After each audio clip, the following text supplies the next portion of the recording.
मुंबई से सटे डोंबिवली हादसे में 8 लोगों की मौत की खबर है। कई लोग इसमें घायल हो गए हैं। सीएम एकनाथ शिंदे ने कहा सख्त एक्शन लिया जाएगा। सीएम ने मुआवजे का ऐलान किया। मृतकों के परिवार वालों को 5 लाख रुपए का मुआवजा दिया जाएगा।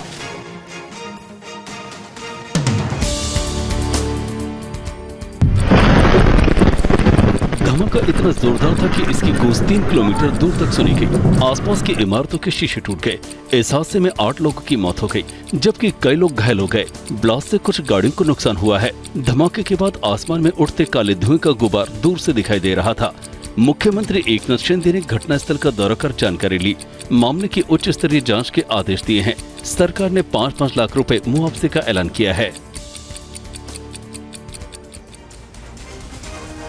गुजरात के बनासकांठा के पालनपुर में गैस लीक की बड़ी घटना सामने आई। गैस की चपेट में आने से 25 लोगों को अस्पताल में एडमिट तक करवाना पड़ गया। गैस लीक की घटना पालनपुर के मालन दरवाजा के पास शाम 6 बजे हुई, जहां एक कबाड़ी की दुकान में गैस सिलेंडर फटने से कई लोग इसकी चपेट में आ गए, जिसके चलते 25 से ज्यादा लोगों को अस्पताल में भर्ती कराया गया। सिलेंडर से निकलने वाली गैस के संपर्क में आने से लोगों को आंखों में जलन और सांस लेने में समस्या हो गई, जिससे अस्पताल में उन्हें ऑक्सीजन देनी पड़ी। नगरपालिका और पुलिस की टीम ने मौके पर पहुंचकर गैस रिसाव की घटना की जांच की। पुलिस पता लगाने में जुटी है कि आखिर किस गैस के रिसाव से ये घटना घटी। छपरा में सारण लोकसभा सीट के चुनाव के बाद हुई हिंसा का एक और वीडियो सामने आया और उसमें कई लोग फायरिंग करते हुए साफ नजर आ रहे हैं।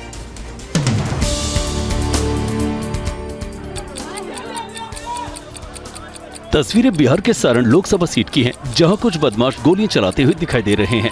20 मई को देश में लोकसभा चुनाव के 5वें फेज की वोटिंग हुई थी। वोटिंग के बाद सारण में बड़ी हिंसा देखने को मिली थी, जहां 2 गुटों के बीच हुई झड़प में गोलियां चली, जिसमें एक आरजेडी कार्यकर्ता की मौत हो गई और 2 लोग घायल हो गए थे। दरअसल वोटिंग के 3 सारण सीट से प्रत्याशी रोहिणी आचार्य क्षेत्र के बूथ पर पहुंची थी। यहाँ लोगों ने उनका जमकर विरोध किया था। इसी के बाद क्षेत्र में हिंसा फैल गई थी। मध्य प्रदेश के खजुराहो स्टेशन पर गीता जयंती एक्सप्रेस की बोगी पटरी से उतर गई। इससे यात्रियों में हड़कंप मच गया। ये हादसा गुरुवार की शाम को हुआ, जब ट्रेन खजुराहो से कुरुक्षेत्र जा रही थी। बोगी पटरी से उतरते ही ट्रेन में मौजूद यात्री दहशत में आ गए। हालांकि घटना में कोई जनहानि नहीं हुई है, जिससे बड़ा हादसा होते होते टल गया। बताया गया कि खजुराहो से कुरुक्षेत्र जाने वाली ट्रेन प्लेटफॉर्म पर लग रही थी। इसी बीच अचानक ट्रेन का S2 स्लीपर डब्बा पटरी से उतर गया। हादसे के बाद रेलवे के अधिकारी मौके पर पहुंचे। बोगी को पटरी पर चढ़ाने का काम जारी है।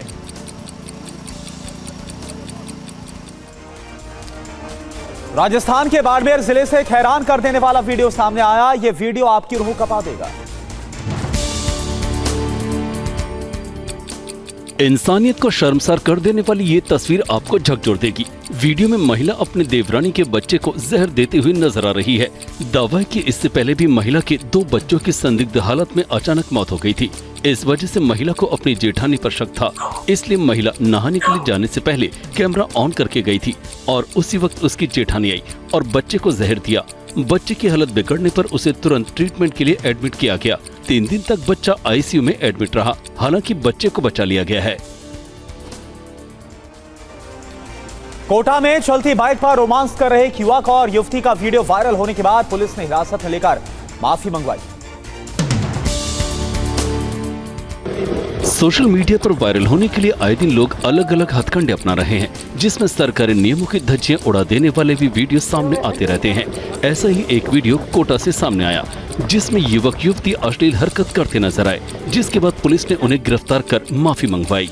हम दोनों ने रोड पर मोटरसाइकिल चलाकर चलते हुए मोटरसाइकिल पर जो अश्लील कृत्य किया है, भविष्य में ऐसी गलती नहीं करेंगे। हम ये आमजन से अपील करते हैं कि कोई भी ऐसी गलत हरकत न करे। पंजाब में भटिंडा पुलिस ने नाकेबंदी के दौरान 1 करोड़ से ज्यादा रुपए कैश बरामद किया। आप देखिए पूरी रिपोर्ट। चेकिंग के दौरान ये रकम जिस शख्स के पास मिली, पुलिस ने जब उससे पूछताछ की तो वो इसका जवाब नहीं दे सका।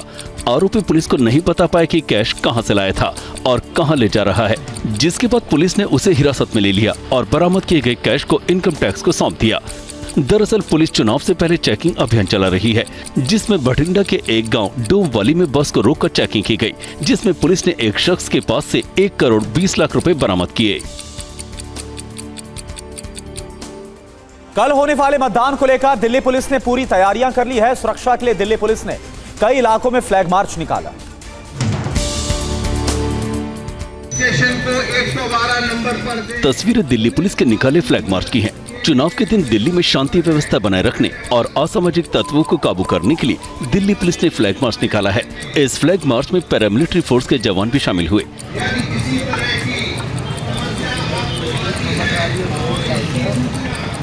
चुनाव के दिन दिल्ली में करीब 60,000 पुलिस के जवान सुरक्षा का जिम्मा संभालेंगे। हर इलाके में सुरक्षा की सख्त व्यवस्था कर दी गई है। टीवी 9 संवाददाता सुमंत कुमार ने दिल्ली पुलिस के त्रिलोकपुरी इलाके में निकाले गए फ्लैग मार्च का जायजा लिया। पूर्वी दिल्ली इलाके के त्रिलोकपुरी में इस वक्त मैं मौजूद हूँ। सामने तस्वीरों में आप देख सकते हैं कि किस तरीके से चुनाव के मद्देनजर यहाँ पे फ्लैग मार्च निकाला जा रहा है। आप तस्वीरों में देख सकते हैं कि इस फ्लैग मार्च में दिल्ली पुलिस के साथ साथ सीआरपीएफ के जवान भी तैनात हैं। पूर्वी दिल्ली की डीसीपी अपूर्वा गुप्ता मौके पे मौजूद हैं और उन्हीं की अगुवाई में ये फ्लैग मार्च निकाला जा रहा है। दरअसल दिल्ली में चुनाव प्रचार का शोर शाम थम गया है। 25 मई को मतदान होने हैं, लिहाजा जितने भी संवेदनशील इलाके हैं दिल्ली के, उन इलाकों में पुलिस खास चौकसी बरत रही है। तो कल दिल्ली में होने वाले मतदान के लिए चुनाव आयोग भी पूरी तरह से तैयार है। दिल्ली के chief electoral officer P Krishnamurthy TV 9 से खास बातचीत में वोटिंग की तैयारियों पर उन्होंने बात की। 25 मई के लिए जो मतदान के लिए जो तैयारी चाहिए, हर तरह का तैयारी है। तैयारी में 3 एलिमेंट होते हैं। एक तो जो हम कहते हैं मैन, जो ह्यूमन रिसोर्सेस होते हैं। दूसरा होता है मशीन्स, जो मशीन के जिस माध्यम से हम इलेक्शन कराते हैं। और तीसरा मटेरियल्स, इसकी पूरा करने के लिए जो अलग अलग तरह का मटेरियल्स रिक्वायरमेंट जो ये होता है। जहाँ तक मैन की बात है, हम करीब 1 लाख से भी अधिक मैन पावर इसमें डिप्लॉय किया है। पर्दे में मुस्लिम महिलाओं की बीजेपी की जांच की मांग को लेकर एआईएमआईएम चीफ असदुद्दीन ओवैसी ने कहा कि बीजेपी का मकसद मुस्लिम औरतों को परेशान करना है। बीजेपी की पर्दानशी महिलाओं की जांच की मांग पर एआईएमआईएम चीफ असदुद्दीन ओवैसी ने सोशल मीडिया के जरिए जवाब दिया है। उन्होंने लिखा है कि पर्दे में मतदान करने वाली महिला वोटरों की जांच की मांग बीजेपी का मुस्लिम महिलाओं को परेशान करने का बहाना है। तेलंगाना में लोकसभा चुनाव के मतदान के दौरान बीजेपी उम्मीदवार ने मुस्लिम महिलाओं की सरेआम बेइज्जती की थी, परेशान करने का काम किया था। हर चुनाव में बीजेपी कोई न कोई बहाना ढूंढकर मुस्लिम महिलाओं को परेशान करती है और निशाना बनाती है। इस बीच बड़ी खबर, पीएम मोदी आज हिमाचल और पंजाब के दौरे पर रहेंगे। शिमला और मंडी में पीएम करेंगे जनसभाएं। मंडी में कंगना रनौत के समर्थन में करेंगे प्रचार। गुरदासपुर और जालंधर में पीएम की जनसभाएं। पीएम मोदी आज लोकसभा चुनाव प्रचार के लिए हिमाचल प्रदेश और पंजाब के दौरे पर रहेंगे। कार्यक्रम के मुताबिक पीएम मोदी आज करीब 11 बजे शिमला में जनसभा को संबोधित करेंगे। शिमला के अलावा उनका नाहन और सिरमौर में चुनावी कार्यक्रम है। पीएम दोपहर करीब 1:15 बजे मंडी में चुनावी जनसभा को संबोधित करेंगे। हिमाचल में पीएम कंगना रनौत और सुरेश कश्यप के लिए लोगों से समर्थन मांगेंगे। पीएम दोपहर करीब 3:30 बजे पंजाब के गुरदासपुर में चुनावी रैली में शामिल होंगे। इसके बाद शाम करीब 5:30 बजे पीएम मोदी जालंधर में जनसभा को संबोधित करेंगे। इधर पंजाब के पटियाला से पीएम का कांग्रेस पर बड़ा हमला। कांग्रेस ने सत्ता के लिए देश को बांटा, ये पीएम मोदी की तरफ से कहा गया। बांग्लादेश युद्ध के समय अगर मोदी होता तो 90,000 सैनिकों के बदले करतारपुर साहिब वापस ले लेता। मैं कांग्रेस वालों को कहता हूं कि जब बांग्लादेश की लड़ाई हुई 90,000 से ज्यादा पाकिस्तान के सैनिक सरेंडर कर चुके थे। हुकुम का पत्ता हमारे हाथ में था। अगर उस समय मोदी होता तो मैं इनसे करतारपुर साहब लेकर के रहता, तब जाकर के उनको जवानों को छोड़ता। और वहीं कांग्रेस नेता राहुल गांधी ने दिल्ली मेट्रो में सफर किया। इस दौरान नॉर्थ ईस्ट दिल्ली से कांग्रेस उम्मीदवार कन्हैया कुमार भी उनके साथ नजर आए। दिल्ली मेट्रो में आपका स्वागत है। दिल्ली में चुनाव प्रचार के आखिरी दिन कांग्रेस नेता राहुल गांधी ने मेट्रो से यात्रा की। इस दौरान वो मेट्रो में आम लोगों से बात करते और उनके साथ तस्वीरें क्लिक कराते नजर आए। राहुल गांधी ने अपनी मेट्रो यात्रा की तस्वीरें सोशल मीडिया पर शेयर करते हुए लिखा कि मेट्रो यात्रा दिल्ली के दिल वालों के साथ। उन्होंने लिखा कि मुझे ये देखकर खुशी हो रही है कि दिल्ली में मेट्रो बनाने की हमारी पहल लोगों के परिवहन के लिए इतनी सुविधाजनक साबित हुई है। दिल्ली में प्रचार के बाद राहुल गांधी आंध्र भवन पहुंचे और लंच किया है। लंच के बाद राहुल गांधी ने विपक्षी गठबंधन इंडिया की सरकार बनने का दावा भी किया। आंध्र तेलंगाना भवन में लंच करने पहुंचे कांग्रेस नेता राहुल गांधी के साथ केसी वेणुगोपाल और दूसरे कांग्रेस कार्यकर्ताओं ने खाना खाया। इस दौरान लोगों ने उनके साथ सेल्फी भी खिंचवाई। राहुल गांधी ने 4 जून को देश में विपक्षी गठबंधन इंडिया की सरकार बनने का दावा किया। हम चाहते हैं कि 90% राजनीति को गरीब लोगों की, किसानों की, मजदूरों की, पिछड़ों की, दलितों की, आदिवासियों की, माइनॉरिटी की, गरीब जनरल क्लास की राजनीति है। ये चुनाव चल रहा है और हमारा जो रिजल्ट आएगा वो आप सबको सरप्राइज करेगा। पश्चिम बंगाल की मुख्यमंत्री ममता बनर्जी ने पीएम मोदी को एक साझा प्रेस कॉन्फ्रेंस करने की चुनौती दी है। लोकसभा चुनाव में प्रचार के दौरान आरोप प्रत्यारोप के बीच पश्चिम बंगाल की मुख्यमंत्री ममता बनर्जी ने पीएम मोदी को जॉइंट प्रेस कॉन्फ्रेंस के लिए चुनौती दी। कोलकाता में एक चुनावी जनसभा को संबोधित करते हुए सीएम ममता ने कहा कि मोदी बाबू, मुशाई बाबू, कृपया आगे आएं और स्थान तय करें। आप टेलीप्रॉम्प्टर का भी इस्तेमाल कर सकते हैं, मैं अकेले आऊंगी। आप 10 अधिकारियों को भी ला सकते हैं और पत्रकारों से मुझसे सवाल करने के लिए कह सकते हैं कि आप तैयार हैं। मैं आपको चुनौती देती हूँ, मैं तैयार हूँ। नंदीग्राम हिंसा पर पश्चिम बंगाल के गवर्नर का एक्शन देखने को मिला। राज्य सरकार को हिंसा रोकने की चेतावनी दी गई। कार्रवाई की रिपोर्ट सौंपने का निर्देश दिया गया। हिंसा को लेकर राज्य सरकार की आलोचना की गई।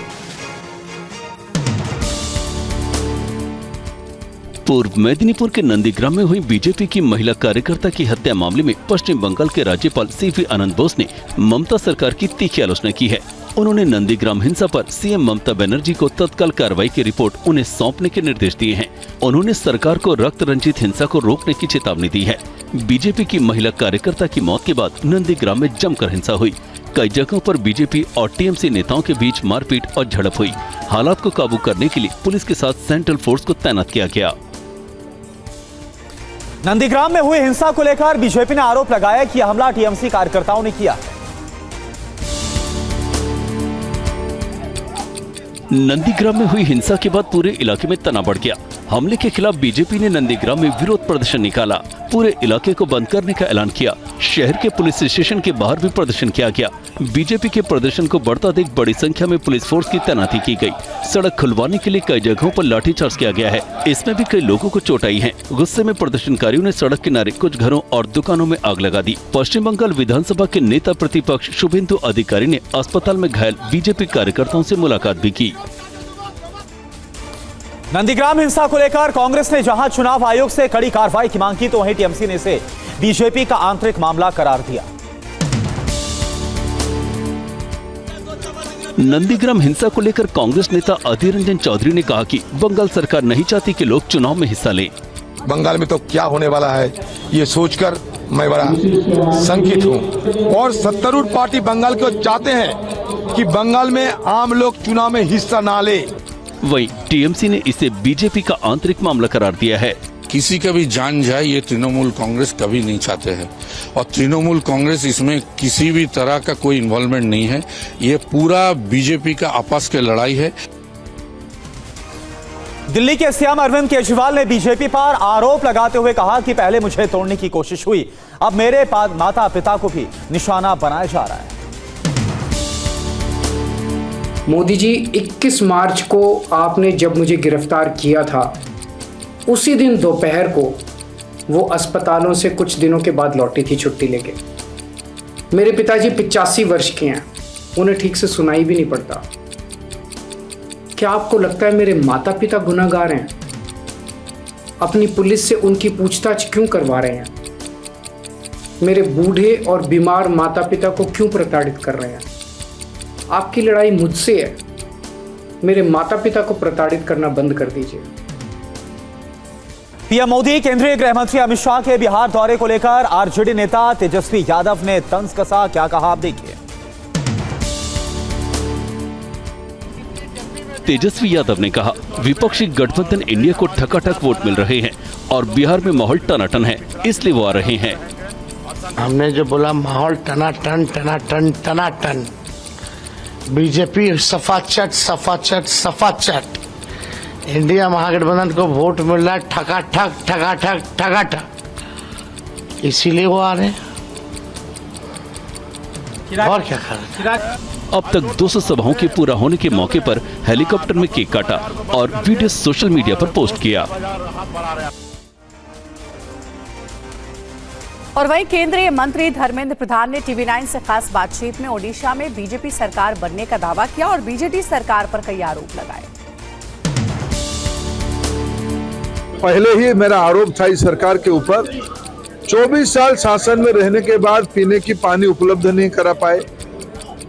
ओडिशा की सरकारी अस्पताल में डॉक्टर नहीं है, सरकारी स्कूलों में शिक्षक नहीं है, किसानों को खेत में पानी नहीं है, 1/3 लोग घर छोड़ के बाहर राज्यों को जाते हैं काम करने के लिए। क्या 24 साल में इसी को शासन कहा जाएगा? ये निकम्मा सरकार है, लोगों के मन में बहुत नाराजगी है, इसको इस बार लोगों ने सत्ता से बेदखल करना तय है। गुजरात एटीएस ने पोरबंदर से पाकिस्तान के लिए जासूसी करने वाले एक शख्स को गिरफ्तार किया।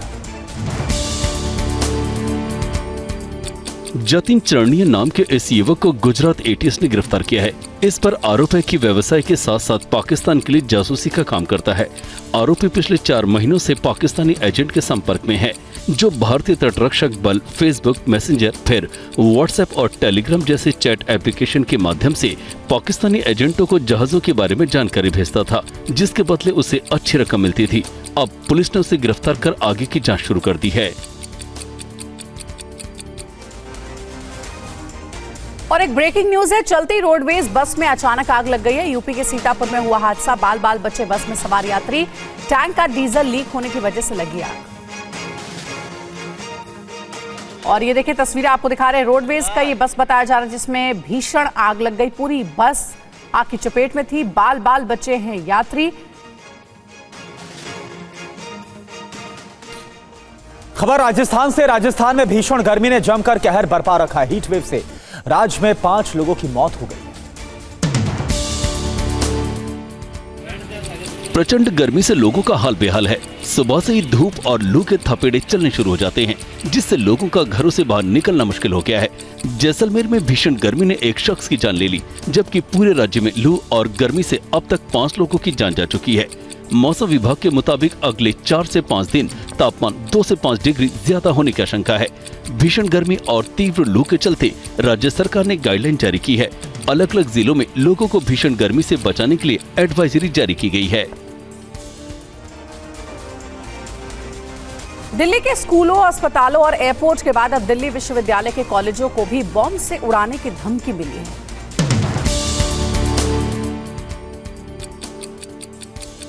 दिल्ली के श्री वेंकटेश्वर कॉलेज में गुरुवार करीब 3 बजे एक मेल आया, जिसमें कॉलेज को बम से उड़ाने की धमकी मिली, जिसकी जानकारी कॉलेज के प्रिंसिपल ने दिल्ली पुलिस को दी। मौके पर दिल्ली पुलिस के साथ बम स्क्वाड की टीम पहुंची। दिल्ली पुलिस ने पूरे कॉलेज की कई घंटों तक जांच की, जिसके बाद कॉलेज के अंदर कुछ नहीं मिला। इसके बाद दिल्ली पुलिस ने इस धमकी वाले ईमेल को फेक बताया।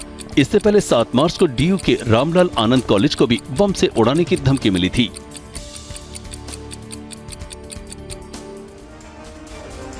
दिल्ली में ड्राइविंग लाइसेंस बनवाना अब और भी आसान हो गया है। आरटीओ ही नहीं, नजदीकी सेंटर जाकर भी ड्राइविंग टेस्ट किया जा सकेगा। दिल्ली में अगर ड्राइविंग लाइसेंस बनवाना चाहते हैं तो इधर उधर भागने की कोई जरूरत नहीं है, क्योंकि ड्राइविंग लाइसेंस पाना आपके लिए बेहद आसान हो गया है। दरअसल सड़क परिवहन और राजमार्ग मंत्रालय ने ड्राइविंग लाइसेंस बनवाने के लिए नए नियमों की घोषणा की है। 1 जून से आरटीओ के साथ ही ड्राइविंग टेस्ट अपने नजदीकी प्राइवेट सेंटर या ड्राइविंग स्कूल में जाकर दे सकेंगे। इन सेंटर्स को ड्राइविंग टेस्ट लेने और ड्राइविंग सर्टिफिकेट जारी करने की परमिशन दी जाएगी। इस बदलाव की वजह से ड्राइविंग लाइसेंस बनवाना आसान हो जाएगा। डिहाइड्रेशन की वजह से अस्पताल में एडमिट शाहरुख खान को डिस्चार्ज कर दिया गया है। ये रिपोर्ट 21 मई को हुए आईपीएल मैच के बाद तबीयत बिगड़ने पर शाहरुख खान को अहमदाबाद में अस्पताल में भर्ती करवाया गया था। करीब 2 दिनों तक चले इलाज के बाद अब शाहरुख खान को अस्पताल से डिस्चार्ज कर दिया गया। डिस्चार्ज होने के बाद शाहरुख खान मुंबई पहुंच चुके हैं। शाहरुख को गुरुवार की शाम को अस्पताल से छुट्टी दे दी गई थी। उनके साथ उनकी पत्नी गौरी खान और बेटी सुहाना भी मौजूद थी। शाहरुख खान की मैनेजर ने सोशल मीडिया पर जानकारी दी कि उनकी तबीयत पहले से ठीक है। सभी की प्रार्थनाओं के लिए शुक्रिया अदा किया। और देखिए बड़ी खबर, गृह मंत्री अमित शाह की आज बिहार और झारखंड में रैली है। सुबह 11:30 बजे बिहार के आरा में अमित शाह की रैली, दोपहर 2:30 बजे झारखंड के जामताड़ा में दूसरी जनसभा, झारखंड के मधुपुर में शाम 4 बजे अमित शाह की तीसरी रैली।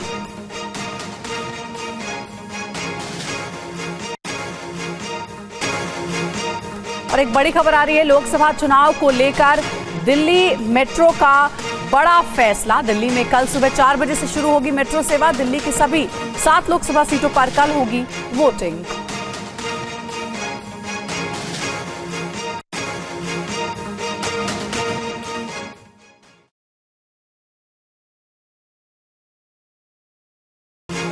और बड़ी खबर है, राजस्थान पुलिस को मिली है बड़ी कामयाबी। जोधपुर से 4 करोड़ 30 लाख का गांजा जब्त हुआ है। जोधपुर में 850 किलो गांजा पकड़ा गया। पुलिस ने एक आरोपी को भी गिरफ्तार किया है। एनसीबी और जोधपुर पुलिस की संयुक्त कार्रवाई में मिली है सफलता।